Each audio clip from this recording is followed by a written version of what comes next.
Hello students, आज हम मिले हैं एक नई गायन शैली के साथ। पहले तो आप मुझे कमेंट करके ये बताएंगे कि हिंदुस्तानी शास्त्रीय संगीत जो भी बच्चे सीख रहे हैं और वो मुझे देख रहे हैं आज, तो आप इसमें कौन सी गायन शैली माने कौन सी ऐसी विधा है गायन की जो आप बहुत पसंद करते हैं और किस रूप में पसंद करते हैं और आपने इस तरह के प्रोग्राम्स कहाँ देखे हैं। फिलहाल आप वीडियो कौन से शहर से देख रहे हैं और वहाँ पर किस किस प्रकार के आप हिंदुस्तानी शास्त्रीय संगीत के कलाकारों को सुनते हैं, ये मुझे ज़रूर बताइएगा ताकि मुझे ये पता चले कि किस किस क्षेत्र से किस प्रकार की विधाएं बच्चे सुनते आ रहे हैं, ताकि आगे आने वाली जानकारी भी हम उसी हिसाब से आपको दें। और आज बात करेंगे बहुत ही इम्पोर्टेंट गायन शैली की। आप मुझे सजेस्ट करेंगे, आप मुझे बताएंगे मैं किस शैली की बात कर रही हूँ। वो शैली जो आज सबकी लोकप्रिय और बहुत ही जीवित गायन शैली है।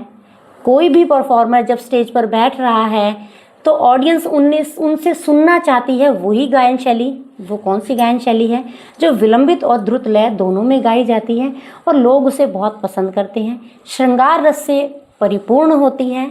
कौन सी है वो गायन शैली? तो चलिए बता देते हैं, वो है ख्याल गायन शैली। और जानते हैं इसके बारे में क्योंकि ये सबसे लोकप्रिय गायन शैली है बच्चों। इसका ऐतिहासिक क्या इसका विवरण हमें मिलता है और इसके क्या अंग हैं, किस प्रकार इसे प्रस्तुत किया जाता है और क्या क्या इसकी खूबसूरती हैं। तो चलिए जानते हैं ख्याल गायन शैली के बारे में।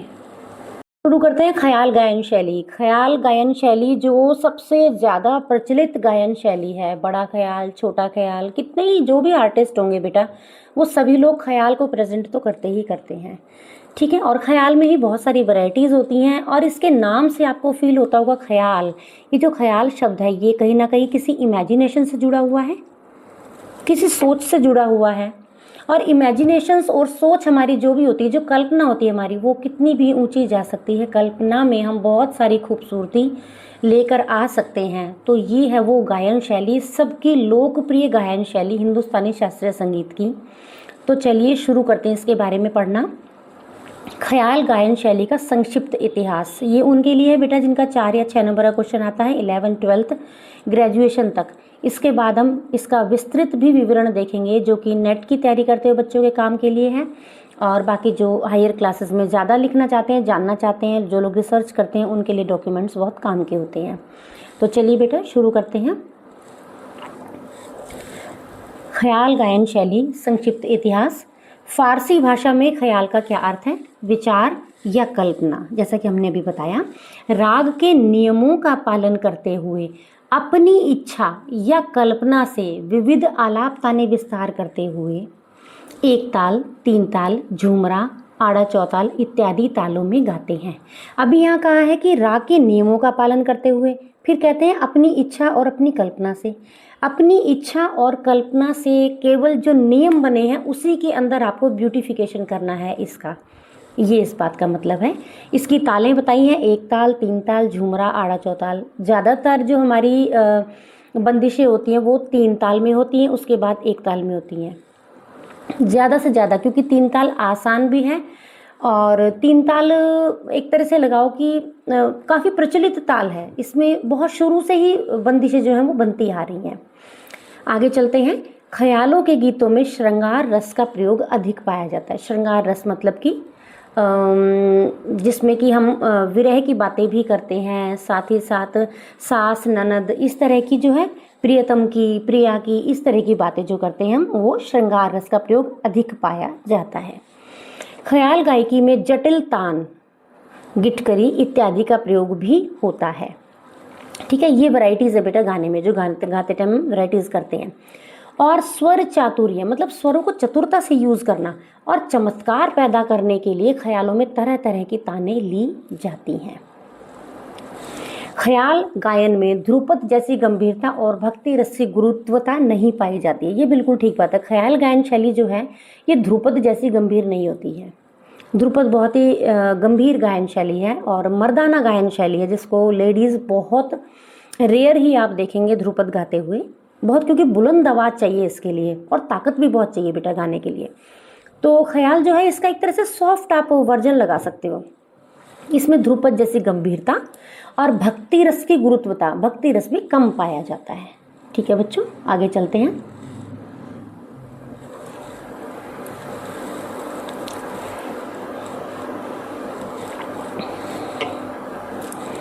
चलिए नेक्स्ट, ख्याल दो प्रकार के होते हैं।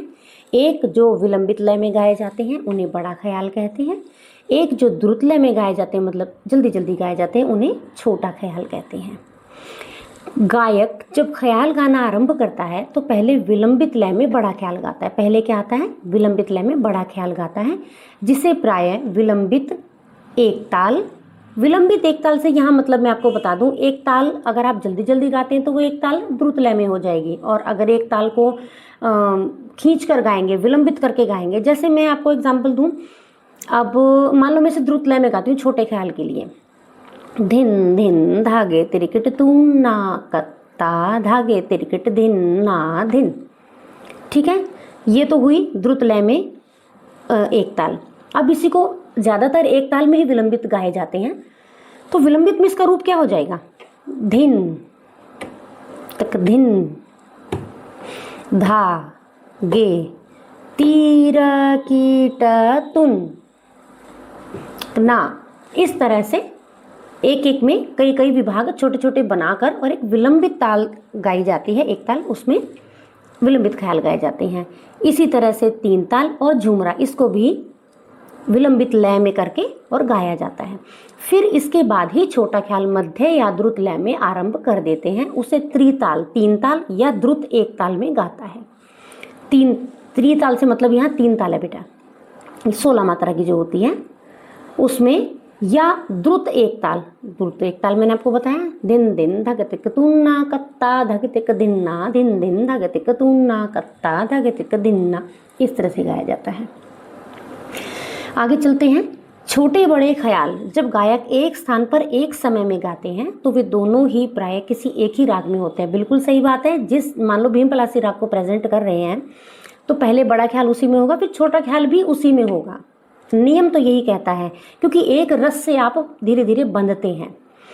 लेकिन बोल या कविता बड़े छोटे ख्यालों में अलग अलग हो सकती है। सपोज हो सकता है बड़ा ख्याल जो है वो भक्ति रस में हो और छोटा ख्याल जो है वो श्रृंगारिक रस में हो, ऐसा हो सकता है। उसके बोल कविता रस अलग अलग हो सकते हैं।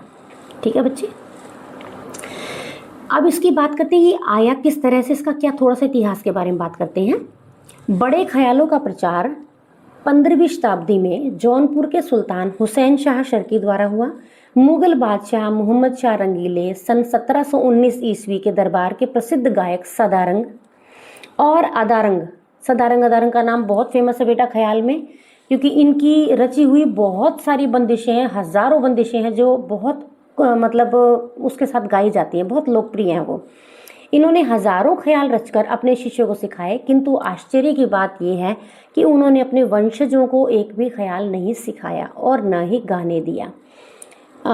ये बात हम बहुत पक्के से तो नहीं कह सकते बेटा, लेकिन हिस्ट्री में ऐसा मिला है कि उनके ही खानदान के बच्चे जो हैं उन्होंने उनको नहीं सिखाया। शिष्य बहुत बनाए और बहुत शिष्यों को सिखाया, लेकिन अपने वंशजों को इन्होंने नहीं सिखाया। हो सकता है इसके कुछ कारण रहे हों, हो सकता है उन्होंने कुछ और गायन शैलियाँ उनको सिखाई हो ख्याल, लेकिन उनको नहीं सिखाए होंगे। आगे चलते हैं। रामपुर के वजीर खां सदारंग के ही वंशज थे और सुकर मदुली खां तानसेन जी के वंशज थे। ये दोनों ही ध्रुपद, देखिए आ गई ना यहाँ पर ये बात। सदारंग के वंशज जो वजीर खां थे वो ध्रुपद गायक थे। हो सकता है उन्हें गंभीर शैली ज़्यादा पसंद आई हो, उनके अपने वंशजों को सिखाई हो, ऐसा हो सकता है। यही बात अभी हम कर रहे थे। चलिए आगे चलते हैं। यहाँ पर हमारा एक मोटा मोटा सा एक तैयार हो जाता है हिसाब किताब, हम सीख लेते हैं ख्याल क्या चीज़ है भाई। इसका संपूर्ण विवरण करते हैं तो मैं थोड़ा पढ़ के आपको सुना देती हूँ। कोई अगर डाउट मुझे लगेगा कि आपको हो सकता है तो मैं बाद में क्लियर कर दूंगी साथ साथ उसको। चलिए, ख्याल आधुनिक समय में प्रचलित सर्वाधिक लोकप्रिय शास्त्रीय गायन शैली है। ध्रुपद के बाद ही यह विधा अस्तित्व में आई। मध्य काल में जो स्थान ध्रुपद को प्राप्त था वही आधुनिक काल में ख्याल को प्राप्त है। मध्य काल में ध्रुपद बहुत ज़्यादा फेमस था, बहुत ही धीमी लय में और शुष्काक्षरों के साथ और बड़े ही गंभीर उसके साथ गाया जाता था, इस शैली को प्रेजेंट किया जाता था।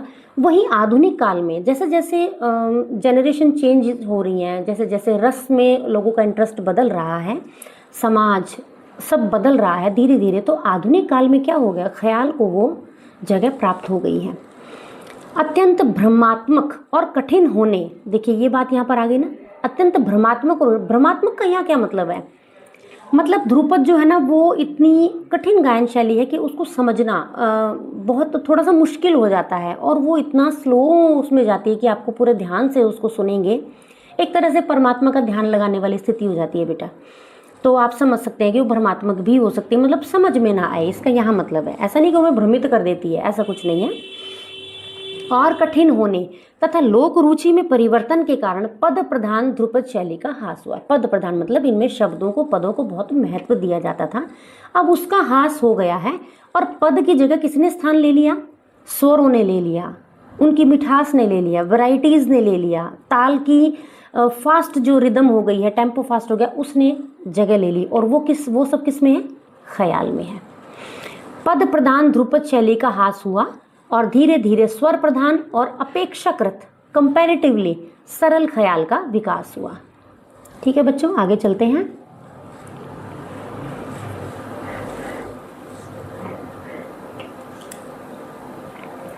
ख्याल का तात्पर्य होता है कल्पना करना या सोचना। ठीक है, बिल्कुल। ख्याल आप जब भी यहाँ लिखेंगे तो एक नीचे बिंदी लगाएंगे बेटा, यहाँ इसमें टाइप करते हुए रह गई है, आप ध्यान रखना। इस प्रकार की रचना में भाव, श्रृंगार और कल्पना का प्राधान्य होता है, ज़्यादा प्रोमिनेंट रहती है यहाँ पे, इसलिए इसे ख्याल कहते हैं। गाते समय गायक की जैसे जैसे सांगीतिक कल्पनाएं स्फुरित रहती हैं, मतलब जैसे जैसे उसका म्यूजिकल मूड बनता है, उसकी जो इमेजिनेशंस तैयार होती रहती हैं, वैसे वैसे वह गीत का श्रृंगार शास्त्रीय नियमों में रहता हुआ करता रहता है। शास्त्रीय नियमों में रहना बहुत ज़रूरी है। गीत का श्रृंगार करता रहता है, उसमें अलग अलग वैरायटीज़ करता रहता है। इसकी विषय वस्तु यानी कि इसका जो सब्जेक्ट होता है, सामान्यतः राज स्तुति, राजाओं की स्तुति, नायक नायिका का वर्णन, नायक नायिका से आप समझ रहे हैं, प्रेमी और प्रेमिका का वर्णन, या कोई भी दो मेल फीमेल की आपस की बातचीत, उस तरह की बात है। और श्रृंगार रस संबंधी परिस्थितियां तथा विरह रस से संबंधित होती हैं, ये सब इसकी विषय वस्तु रहती हैं। आगे चलते हैं। अगर स्वर रचना की दृष्टि से देखें, स्वर रचना की सामान्यतः स्थायी का चलन मंद्र व मध्य सप्तक में रहता है, किंतु राग के चलन अनुरूप कभी कभी इसमें स्थायी का उठाव तार सप्तक के स्वरों से भी किया जाता है। ठीक है, इस बात को पहले क्लियर कर लेते हैं, ये कहना क्या चाहते हैं यहाँ पे। स्वर रचना की दृष्टि से अगर देखा जाए, मतलब नोट्स को लगाने का जो एक अंदाज होगा बंदिश प्रेजेंट करते हुए, गाते हुए बंदिश को, तो जो पहली 2 या 3 लाइनें जिनको हम स्थायी बोलते हैं ख्याल में, छोटे ख्याल में बात करें तो वो नीचे नीचे नोट्स पर रहती हैं, बहुत ऊपर नहीं जाती हैं। और जब हम उसके अंतरे की तरफ बढ़ते हैं तो नोट्स ऊपर जाने लगते हैं। रागधानी संगीत वाले चैनल पे जो वीडियोस पड़ी है ना बेटा, अगर आप उसमें बंदिशें गाते हुए देखोगे तो आपको उसमें सुनते ही आइडिया लग जाएगा स्थाई और अंतरा कि स्थाई में हम मध्य सप्तक में ज़्यादा विस्तार कर रहे हैं स्वरों का, और जैसे हम अंतरे पर आते हैं हम ऊपर स्केल पे चले जाते हैं, तार सप्तक के स्वरों तक जाते हैं। यही बात यहाँ पे कह रहे हैं, स्थाई का चलन मंद्र व मध्य सप्तक में रहता है, वहाँ रहता है, किंतु राग के चलन के अनुरूप कभी कभी ऐसा होता है कि राग का चलन ही मध्य और तार सप्तक के स्वरों का है, तो फिर तो बंदिश वहीं से शुरू होगी। हो सकता है तार सप्तक से भी बंदिश शुरू हो जाए। ठीक है, कभी कभी इसमें स्थाई का उठाव, मतलब स्थाई की जो बंदिश का उठाव है उसको जिस तरह से शुरू करेंगे वो तार सप्तक के स्वरों से भी किया जाता है। इतनी बात समझ आई बच्चे? आगे चलते हैं। इसकी प्रस्तुति में, प्रेजेंटेशन में आलाप, शब्दों का आलाप, बोल का आलाप, तान, बोल तान, बोल वाली तान आदि से विस्तार किया जाता है। इतना सब हमको पता है। आलाप, शब्द आलाप, बोलों का आलाप, तान, बोल भरी हुई तान, इसका क्या मतलब होता है। इसके साथ सामान्यतः एक ताल, आड़ा चौताल, तिलवाड़ा, झूमरा, 3 ताल आदि तालों का प्रयोग किया जाता है। ख्याल में जो ज़्यादा पसंदीदा ताले रही हैं उनके बारे में यहाँ बात हो रही है, कौन कौन से ताले जो हैं कलाकार प्रस्तुत करते हैं। अब अगर ख्याल के इतिहास पर दृष्टि करने से देखें तो हम पाते हैं कि यह शैली 18वीं शताब्दी तक निश्चित लोकप्रिय रूप धारण कर चुकी थी। ठीक है बच्चे, ख्याल शैली में ध्रुपद की युक्तियों के स्थान पर स्वर सौंदर्य पक्ष को प्रबलता मिली। देखिए यहाँ पर ये लाइन क्या कह रही है, ध्रुपद की युक्तियों से मतलब है ध्रुपद में जिस तरह का चलन चला जाता था स्वरों का, जो ट्रिक्स लगाई जाती थी, जो भी उसमें टेक्निकल वो यूज की जाती थी ट्रिक्स, अब उसकी जगह पे ना स्वरों के सौंदर्य ने अपना जगह ले ली। अब ब्यूटिफिकेशन ज़्यादा अच्छा लग रहा था लोगों को, तो धीरे धीरे 18वीं शताब्दी तक आते आते लोगों को जो ख्याल है वो ज़्यादा अच्छा लगने लगा। अंतरा संचारी द्वारा संचित अधिकांश ख्यालों का विषय मुख्यतः राजस्तुति, नायक नायिका के आपसी संबंधों का वर्णन है। कतिपय बंदिशों में ऋतु वर्णन और विवाद जैसे सामाजिक कृत्यों का वर्णन भी प्राप्त होता है।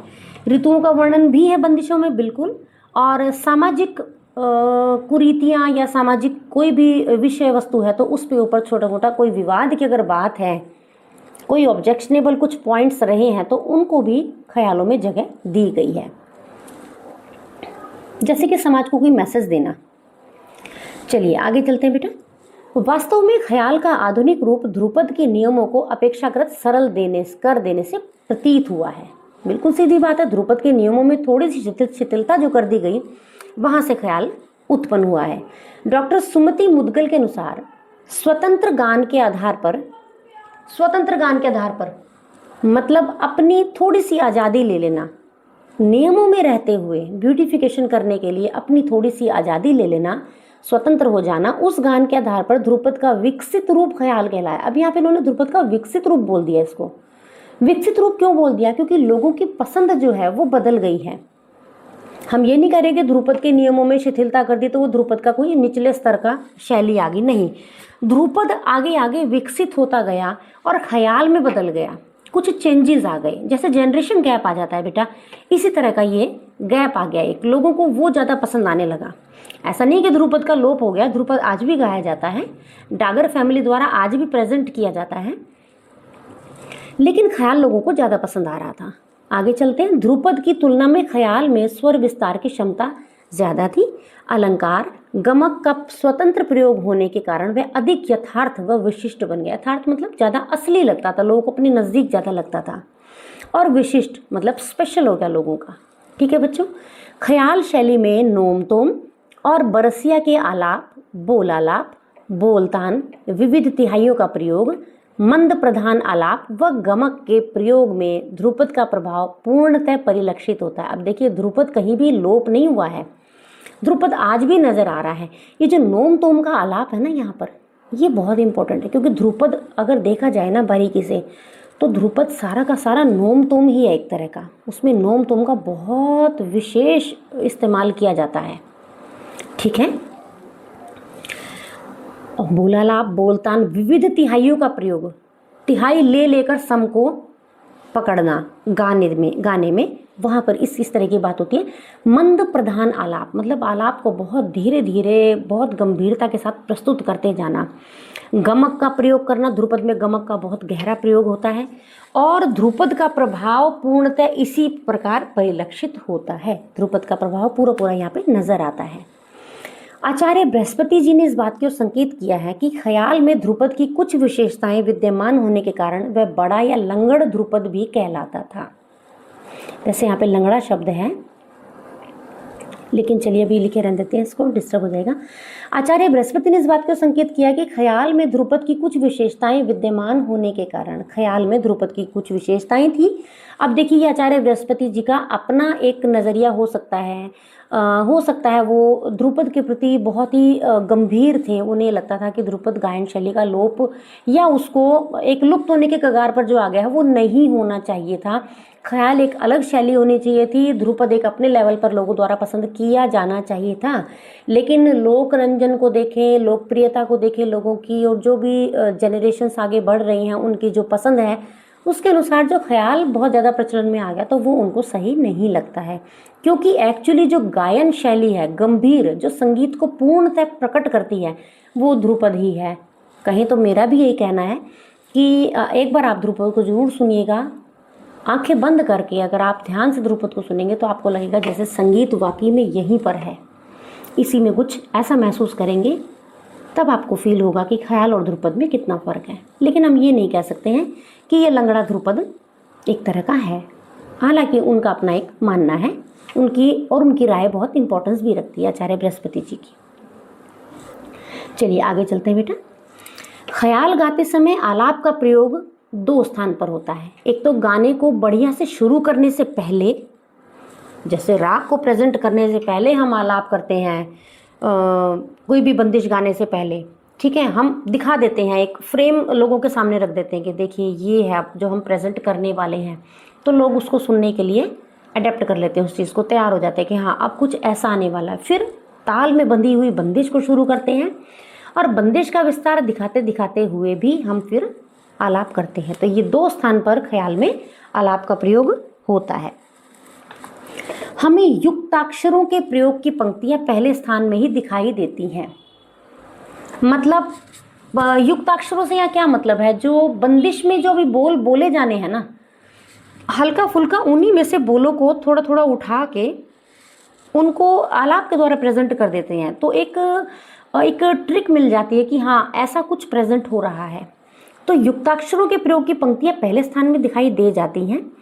और यहाँ भी दो प्रकार का आलाप होता है। देखिए बंदिश में अगर हम ये कहें कि बंदिश हम ये कहें कि ध्यान धरूं तेरो नाम, अभी हम उसमें दे रे ना नो तोम इस तरह से करके बंदिश के अक्षरों के साथ कोरिलेशन करके उसको प्रेजेंट कर देते हैं। वो एक्चुअली होते शुष्काक्षर ही हैं।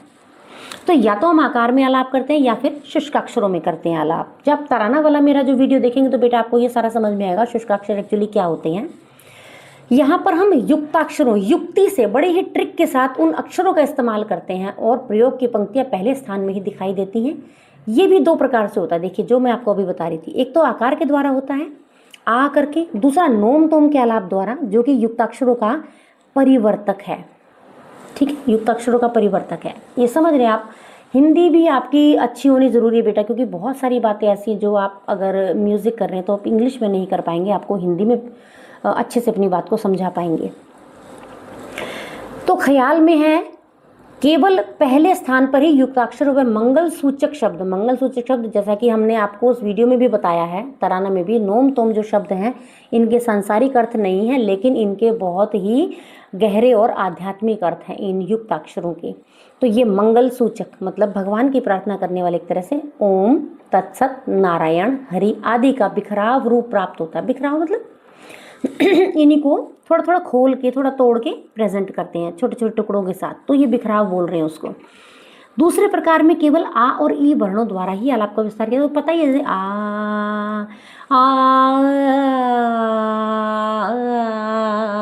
ये आलाप जो है ये आ ई वर्णों द्वारा आलाप का विस्तार बोलते हैं इसको। ठीक है बच्चे, मेरे ख्याल से बेटा आपको सारी बातें बहुत अच्छे समझ में आ रही होंगी। मैं एक भी वर्ड ऐसा नहीं छोड़ रही जो आपको ऐसा लगे कि इसको हमें ये समझ नहीं आ रहा है। आगे चलते हैं। अतः राग स्वरूप प्रस्तुत करते समय इन निर्देशित अक्षरों का प्रयोग हम ख्याल विधि में देख सकते हैं। निर्देशित अक्षर जो कि आप अपनी मर्जी से नहीं बना सकते हैं, इन शुष्काक्षरों का प्रयोग आप जो भी करेंगे वो सारे निर्देशित हैं। ये निर्देश प्राप्त किए हुए अक्षर हैं। ये ऐसे नहीं है कि आप खुद से कुछ बनाएंगे और उनको प्रेजेंट कर देंगे। ये हम विधि जो है ख्याल में ही देख सकते हैं। इसके पश्चात हम एक ऐसी गायन विधा का वर्णन करेंगे जो पूर्णतः युक्ताक्षरों का सजीव रूप प्रस्तुत करेगी। इस गान विधा में कानों का हृदय तक व अक्षर व पदांशों का प्रयोग मान्य है, जो कि युक्ताक्षरों के पर्याय हैं। तर्जा गायन शैली इन युक्ताक्षरों का गेय रूप कही जा सकती हैं। ऐसा हम आपको आने वाली वीडियो का एक हिंट दे रहे हैं। मैं नहीं देना चाहती थी, लेकिन शायद मैंने ये टाइप करते करते कर दिया और आप गेस करेंगे ये कौन सी शैली है जिसके बारे में हम बात करने वाले हैं नेक्स्ट वीडियो में। आई होप कि आपको ये ख्याल की जो जितनी भी बातें हैं ये बहुत अच्छे से समझ आई होंगी बेटा। तो मिलते हैं नेक्स्ट वीडियो में, तब तक के लिए बाय बाय बच्चों।